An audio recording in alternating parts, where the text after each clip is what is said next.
We are going to Winnipeg, where we understand there's a driving range open today, so they're having unseasonably warm weather there, and they don't want to talk about golf in Winnipeg because the Jets are hot, hot, hot. Hey, Rennie, Sean Reynolds with us from Sportsnet Winnipeg. Jets on the road to Colorado tonight, and it looks like everybody's on the upswing right now in that town. Am I right? Yeah, I would think so. First, I just want to say, love being on the show. I appreciate you having me on it. Yes, it's unseasonably nice weather here, but it feels a little bit like you're rubbing it in with the boat pictures and the water and all that kind of stuff.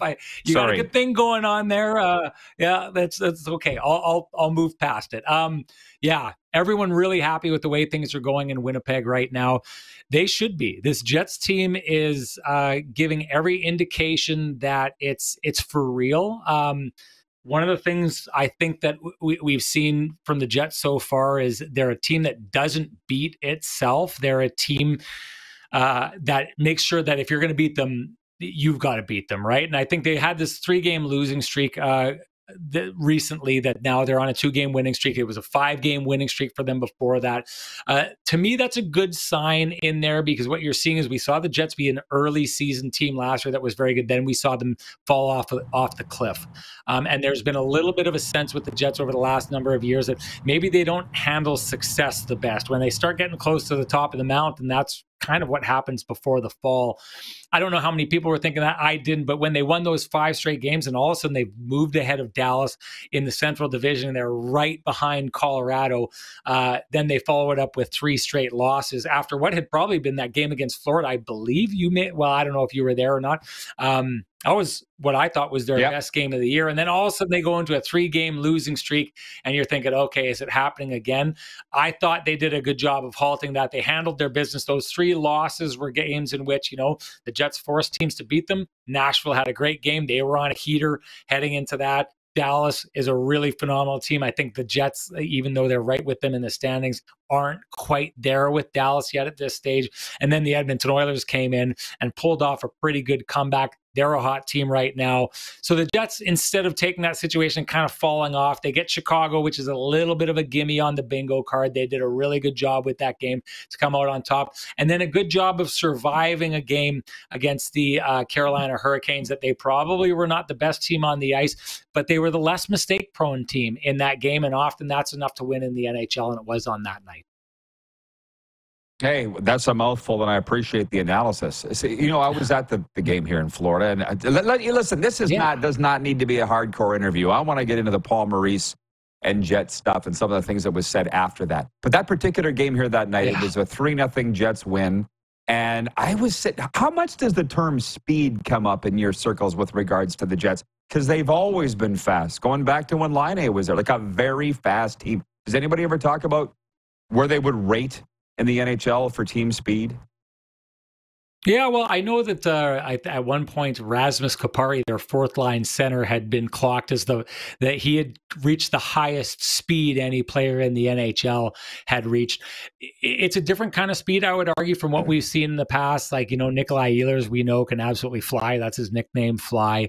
And he'd get going and whipping around, and Kyle Connor can clearly do that. Paul Maurice, who you brought up, would always suggest, as when Brandon Tanev was here and there was always these debates about speed, he'd always say quietly, Mark Scheifele is actually the fastest player on the team.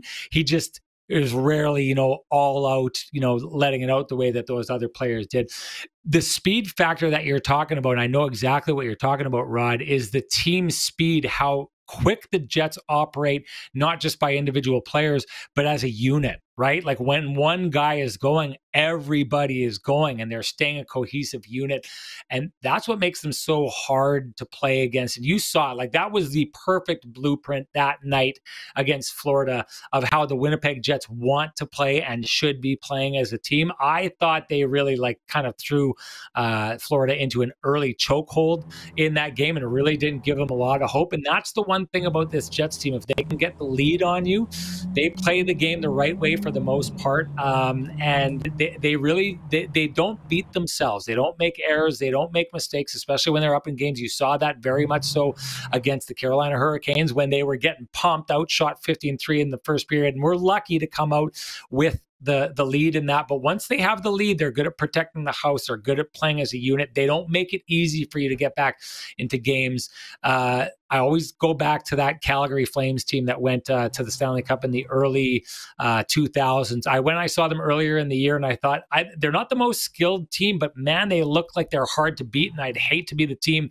that has to knock them out in the playoffs. Well, they went all the way to the finals like that. The Jets have a little bit of that in them. Whoever gets them in the playoffs, which I firmly believe they're going to go there, as long as they play this style, they'll be hard to beat, and that's a good thing to be in the NHL. Yeah, and I think hopefully, they're using their speed to their advantage. And as a former goalie and spent 20 years in the Western Hockey League as a broadcaster, I know when a team's coming down on you fast, it causes problems. Forget about the defense. So the Jets obviously used that to their advantage, and it was just funny because Pomo, after the game, people said, "What was your biggest problem tonight?" He goes, "Ourselves." He goes, "We had one guy going, Ryan Lomberg." And then I didn't even know that the Jets are 4-0 against Pomo until Hustler brought it up on Twitter. And I'm like, when are you guys going to stop with this? Is that a thing with the Jets and Pomo? Because I don't feel like it is. The only guy that brought it up was Hustler.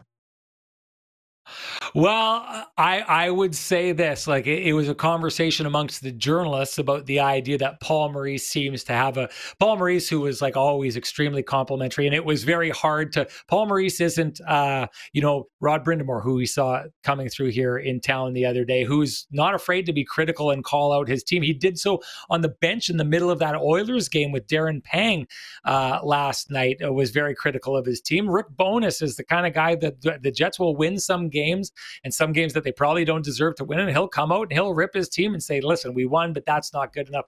That was never Paul Maurice. Paul Maurice wouldn't say a bad thing about the Winnipeg Jets, and said a lot of good things. It seems to have flipped the script here, and maybe that's why it stands out so much. Maybe it wouldn't stand out to you, Rod, because you weren't covering them all the time, but for journalists here who heard Paul Maurice endlessly talk about, all of the good positive things about the Winnipeg Jets, I would say this, he doesn't have a lot of positive things to say about them. If the Jets beat them, which they have 4 straight, I think have done so in convincing fashion for most of the games they have played, it hasn't been the Jets' success. It's been the Florida Panthers' failure, is the way that it's been framed by Paul Maurice.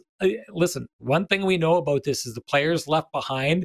A guy like Mark Scheifele has made no bones about it. He wants to beat Paul Maurice when he squares up against Paul Maurice's teams going forward.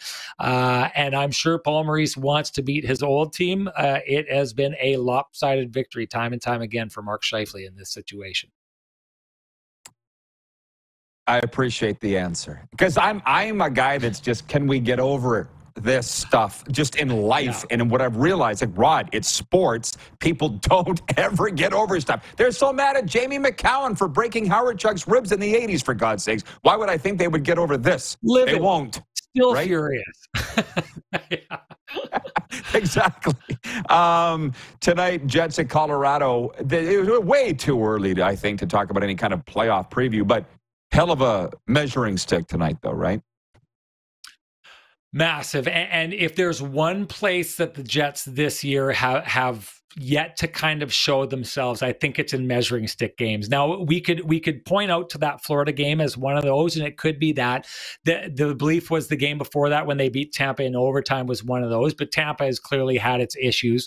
Yes, they bounced back against the Stars, but they got absolutely pumped by the Stars before that. That one game against Florida, I think, would be that. But Rod, I would defer to you on this because you see them a lot more than I do. But what I see from that Florida team is a team that they'll show those flashes of that team that was on and ground their way to the Stanley Cup final last year. They're a team that's able to grind. They do it some nights they don't. And I do count, like we just talked about the Paul Maurice thing. I don't think that was the best version of the Florida Panthers that we saw against the Winnipeg Jets. So I agree with Paul Maurice in that spot there. But the Jets have had a game against the LA Kings. They kind of got pumped pretty badly. They played against the Vegas Golden Knights. Vegas Golden Knights, at the times where they looked like they were trying to run shoulder to shoulder with them, the Vegas Golden Knights looked over their shoulder, gave them a wink, and turned off. Or took off. The Dallas Stars, they've played them twice. I thought Dallas handled the Jets very, very calmly, and I wouldn't say easily, but it looked to me like they were the class of those two teams in those games. So this is where the Winnipeg Jets have been, in my mind, hanging around just outside the premier teams in the NHL. but really have not shown well against those teams when they've played against them. So this is one of those games, if you're a Jets fan or Jets player or the Jets coaching staff, you look at this and say, this is where we need to start having some success against the upper echelon teams in the NHL. We haven't shown them that we belong amongst them. So tonight's an example for them to get another crack and start suggesting to people that they do. Oh, God bless the NHL and sports in Canada, that a game in December would mean this much. You got me hyped. No doubt. All right, Rennie. Yeah. Thank you, man. I tell you this all the time, and I mean it. I wouldn't say it if I didn't. I love your work. Keep it up, man, and thanks for finding some time for us today. Well, I appreciate you carving out the time for me, and you know I always appreciate being on this show, and I love our conversation, so right back at you, my man. Thank you, pal. Sportsnet Sean Reynolds dipping in from Winnipeg.